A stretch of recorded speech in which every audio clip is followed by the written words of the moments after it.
So to get things started, where better to go to than Mr. Bam Bam Baklava himself, Mr. Action Bronson. Oh yes, yeah. Oh yes, because of this album coming out November 1st. Wow, just like day after Halloween. And he got a new joint of us, which he calls Prince Charming. And I gotta say, no Action Bronson and how he goes with the songs, like he does spit some weird shit on there, like some weird shit that that does click sometimes. Like first it goes like, I finally found love and it's fucking beautiful. I no longer bite my nails down to the cuticles. My sex stories aren't suitable for listeners because Chris is back off. Oh man, enough of that soft shit. Me myself, four horsemen. You're a poor sportsman. Your sports car could be a coffin. The father of revenge. Release endorphins that make me feel like swimming like some dolphins. Or dolphins. Dolphins. Also the beat is dumber than knowledge. Which you can tell this is definitely a knowledge beat. This is definitely a knowledge beat. It does have that soul shit going on there. And if I pick the track, it's okay, like what I usually get from Action Bronson. Like I did the beat. His him rapping like, alright. And of course he got another one of these weird drawings, which he does and stuff, like picture of a hand volcano, the fuck's that, a heart? Whatever the hell I'm looking at. Who knows? It is a mystery. But yeah, I like the song. I kind of liked it better than the title track we heard. And yes, you can definitely tell this is a knowledge kind of beat. It is very smooth and rich, which is kind of weird considering this is Action Bronson we're talking here. But, I'll take it. And now to go to the opposite of smooth and rich, time for episode 4 of that Tenacious D polka... Did I just say polka? Shit. Post-apocalypto web series thing. We're about just shy of 2 weeks away from the official release of the album, and so we have episode 4 of the web series. So, what are the events of this one? Well, first off, as they're driving down the road, they can't deal with the heat and, their hunger, so they somehow come across a oddly convenient gas station. I guess they'll still exist in the apocalypse. So they're able to fill up their car, and they break into, the station where they find a whole bunch of Twinkies and ding-dongs and all that shit. Because we all know Twinkies are the only food that are going to survive in the apocalypse. I mean, Family Guy taught us that in around 2000. And they're ambushed suddenly by a creature you might be familiar with, the Crack-a-Lack-a-Ding-Dong from episode 2. Apparently that thing is still around. And this is where we get the first actual song, because there's actually 2 songs in this particular episode. This one being called Daddy Ding Dong, where, of course, it's the Crack-a-Lack-a-Ding-Dong singing about how, Kyle and Jack fucking killed his son. And this is, finally, we're getting something with, some meat to it. This is just pure, metal, menace, over-the-top dread. This is what I need, man. I need this. I hope there's more of this on the album. I'm sure there will be. And, allusions to the Kraken and the Cerberus. And it's very heavy with a lot of metal drumming, courtesy of Dave Grohl, which, he can do that, apparently. I'm impressed. Yeah, excellent track. And, you could just cut that monster with a knife, couldn't you? Right down the middle. Indeed. And thankfully, they're eventually saved by, of course, a robot from the future. Some sort of Terminator-like thing who explains that his weird origin explained through the bad Arnold Schwarzenegger impersonation is that, again, as you can remember from episode 2, the woman who was impregnated by Jack Black gave birth to, his son, who was raised by, the women, and he became, this super, genius thing. It's even specified that he's smarter than Elon Musk, which means he's hopefully at least smart enough to keep his mouth shut when it comes to stuff like video games and anime. Why do you have to ruin everything I like? Why, Musk? Why? But anyway, back to the thing. Okay, so, he eventually, grows up to, build robots, and then he sends one of these robots through a time machine that he makes himself to protect Jack and Kyle.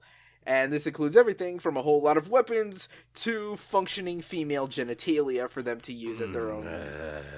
Yeah, this just gets nasty.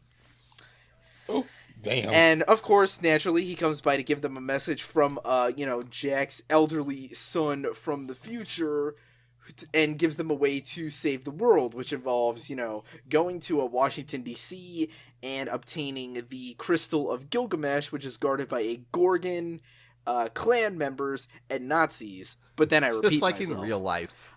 Take the... Straight up. Then take the crystal to Egypt, shove it into a very specific spot in a pyramid to reverse polarity or something. I don't know, I kind of got lost in this explanation. There was, a whole bunch of stuff going on. But then, thankfully, it gets into the ballad Robots when they unfortunately decide they want to part ways with the robot because, he tries to be really pushy and insists on being a member of the band. Again, this is just another acoustic joint. The robot is singing about his purpose in life and his desires, wanting to be in a band and killing the Nazis and all that. Which, Terminator versus Nazis, there's a movie idea. That should be your next Terminator movie, people. That's how you make this work. I agree.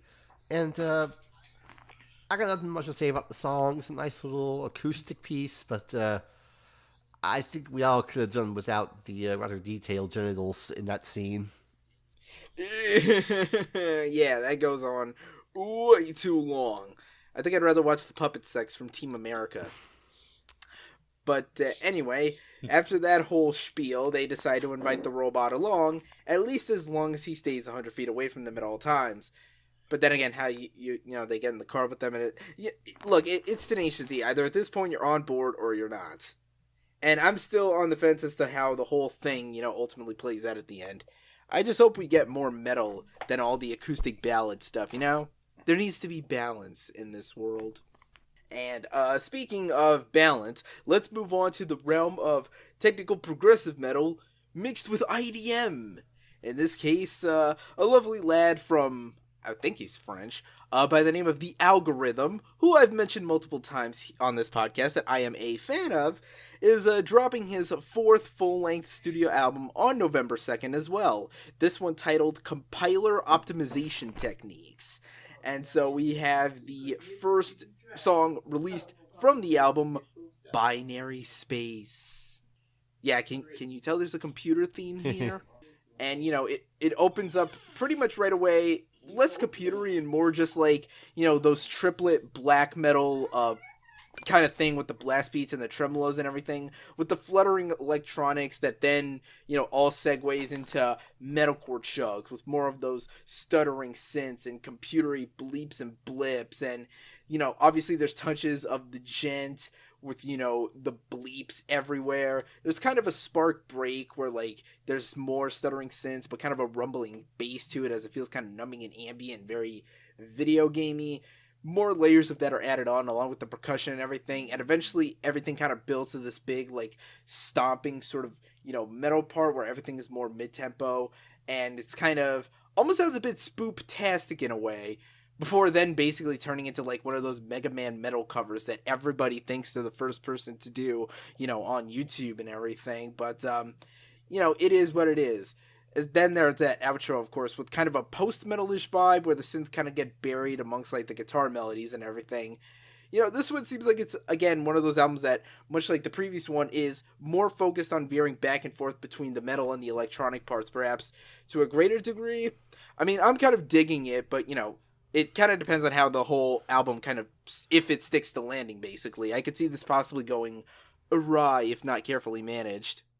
Yeah, so tech deathy gent with bleep bloops. That's an interesting blend. I can kind of dig it, but I'll have to listen to more just to get a good feel of, if this is really my thing or not. Well, you got 3 whole albums worth to check out, so there you go. And so, with that out of the way, let's move on to some discussion here of Adult Swim singles. Specifically 2 of them, and much like with the High on Fire one, the first one of these is from an album that has technically already come out this past Friday. And that is, of course, from the new Neneh Cherry album, Broken Politics. We have the single Natural Skin Deep. Now, I'm pretty much going to say up front, I I'm only familiar with Neneh in name. I know basically nothing about her music firsthand.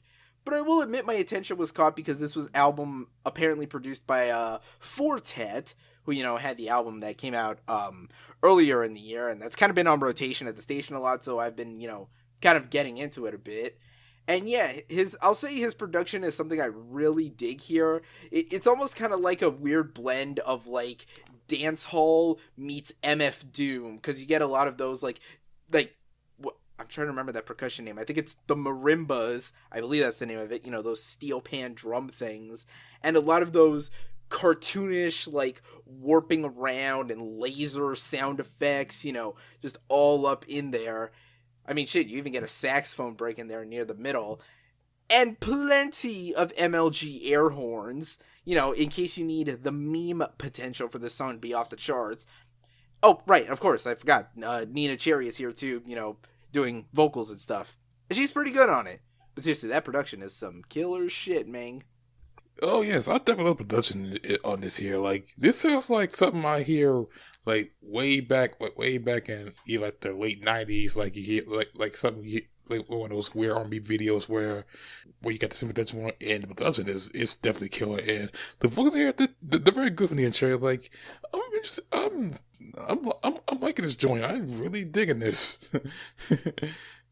Yeah, I almost want to try checking out the whole album now at some point before the roundup happens. And now moving on from that to one of our favorite recurring topics of discussion, Spider-Man. He had the video game last month, which is great. And the DLC is finally going to start releasing this month, which is also great. And then there was Venom, which sucked, but apparently made money anyway. And then, of course, there was his appearance in Infinity War, which was also pretty good. Well, his role in it, the movie, of course, was great. And then we're not done with Spider-Man stuff, as December is going to see the release of the animated film Into the Spider-Verse, which, of course, looks like, the best Spider-Man movie we're going to be getting this year. And probably, next year, too. But anyway, we, of course, have to deal with, promotions for this stuff any way they can. And so, naturally, we have the end credits, theme from the song. The sonic filler that they need to put there, because they can't just let the credits roll in silence, regardless of whether or not the music supporting it is any good.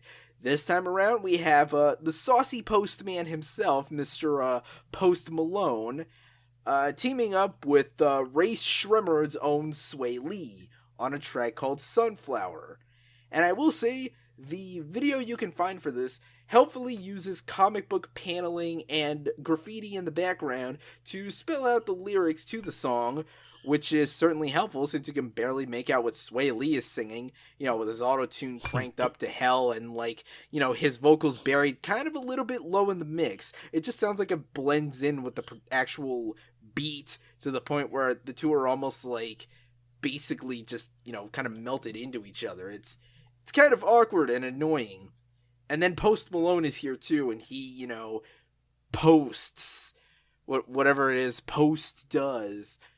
Yeah, this is basically just credits filler. Textbook definition of it, and not even the good kind of credits filler. I mean, come on, guys. You couldn't have gotten Run the Jewels for this? You put them on Venom, but nothing for what's actually going to be the good Spider-Man movie.